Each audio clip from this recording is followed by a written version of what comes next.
Himanshu Kumar versus UPSC का मामला अब सुप्रीम कोर्ट तक जा पहुंचा है। यह मामला 18 जुलाई को एसएलपी के माध्यम से अर्थात स्पेशल लीव पिटीशन जो आर्टिकल 136 में उल्लेखित है उस आधार पर सुप्रीम कोर्ट में यह याचिका दायर की गई है। वैसे सुप्रीम कोर्ट में यह मामला आर्टिकल 32 के तहत रिट जारी करके भी किया जा सकता था अथवा इसे अपील के माध्यम से भी ऐसा करवाया जा सकता था और आर्टिकल 142 के तहत जो कंप्लीट जस्टिस का सिद्धांत है उस आधार पर भी इस मामले को वहां प्रस्तुत किया जा सकता था।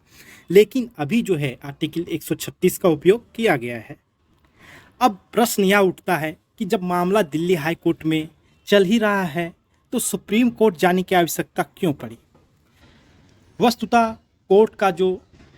एक मामले को सुलझाने में वक्त लगता है वह बहुत ही अधिक है और यूपीएससी इस मामले में एक्सपर्ट भी है क्योंकि वह तारीख पे तारीख लिए जाती है और ऐसे में अगर इसी तरह मामले की सुनवाई धीमी गति से चलती रही तो यह अतिशयोक्ति नहीं होगी कि इस मामले को निपटान करने में सालों लग जाएं और जब डिले होता है तो इससे यूपीएससी को लाभ पहुंचता है। इसीलिए एस्पायरेंट्स इस डिले करने वाले समय को जो एक ब्रह्मास्त्र की तरह काम करता है, यूपीएससी का एक ब्रह्मास्त्र है, उसे छीनने के लिए सुप्रीम कोर्ट में आर्टिकल 136 के अंतर्गत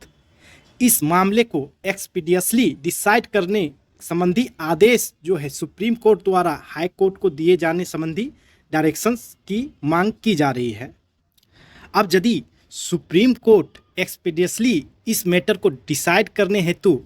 दिल्ली हाई कोर्ट को आदेश दे देती है तो फिर यह मामला जल्द से जल्द निपट जाएगा। अगर पिछले कल के केस को देखें तो केट ने एक आर्ग्यूमेंट यह दिया था कि इस मामले को दिल्ली हाई कोर्ट ने एक्सपेडिशली डिसाइड करने का डायरेक्शन दिया है, इसीलिए इस मामले को अगले महीने की सुनवाई के लिए हम लोग वक्त और डेट नहीं दे सकते हैं। जैसा कि नरेश कौशिक जी ने कहा था कि इस मामले को 20 अगस्त में फिर से सुना जाए, तो इस तरह के आदेश से मामले का निपटान तीव्र गति से हो जाता है। पर इस केस का स्टेटस जो है अभी पेंडिंग ही शो कर रहा है क्योंकि इस केस का जो एक्सपेक्टेड डेट है वह 28 जुलाई को है और वह कंप्यूटर जनरेटेड है तथा यह एक टेनेटिव डेट है। इसका अर्थ यह है कि यह अभी फिक्स नहीं हुआ है कि यह मामला 28 जुलाई को ही सुप्रीम कोर्ट सुनेगी। जब तक यह कंफर्म नहीं हो जाता है तब तक आप सुप्रीम कोर्ट के ऑफिशियल वेबसाइट के माध्यम से डायरी नंबर के माध्यम से इस केस को ट्रैक कर सकते हैं तथा जान सकते हैं कि सुप्रीम कोर्ट में यह मामला कहां तक पहुंचा। अब प्रश्न उठता है कि आखिरकार हिमांशु कुमार वाले ग्रुप द्वारा लीगल प्रोसीजर पर इतना बल क्यों दिया जा रहा है। तो यह ग्रुप का मानना है कि हमारा जो केस है बहुत ही स्ट्रॉन्ग है और हम लोग इस केस को लीगल प्रोसीजर के तहत आसानी से जीत लेंगे। यही कारण है कि यह ग्रुप ग्राउंड प्रोटेस्ट के लिए भी कोई कार्य नहीं कर रही है, जबकि सिद्धार्थ मिश्रा वाले ग्रुप में हर तरह के कार्य अर्थात लीगल, ग्राउंड प्रोटेस्ट तथा Twitter camping, social media campaign, ये सारे तत्व के साथ ही गवर्नमेंट को परसुएड करने का प्रयास किया जा रहा है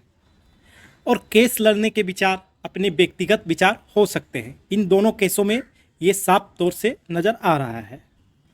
पर मंजिल जो है दोनों का एक ही है। हाँ, यह बात अलग है कि सिद्धार्थ मिश्रा वर्सेस यूपीएससी के मामले में अधिकांश फोकस सीसेट पर किया गया है, जबकि हिमांशु कुमार वर्सेस यूपीएससी के मामले में लगभग दोनों पेपर जीएस पेपर 1 और पेपर 2 दोनों पर बराबर फोकस किया जा रहा है। और बात रही कि अगर सुप्रीम कोर्ट इस मामले को एक्सपेडिशली डिसाइड करने का अर्थात त्वरित गति से इस मामले के निपटान करने का आदेश पारित कर देती है तो इस प्रकार जो यूपीएससी का ब्रह्मास्त्र है वह उससे छिन जाएगा और डेफिनेटली यह प्रोसीजर प्रक्रिया जो है हिमांशु कुमार वर्सेस यूपीएससी के मामले में एस्पायरेंट्स को फेवर पहुंचाएंगे। बाकी यह उम्मीद की जा रही है कि आज ही जो मामला रिजर्व किया गया था उसकी फाइनल ऑर्डर आ सकती है। तब तक के लिए बने रहें। जय हिंद।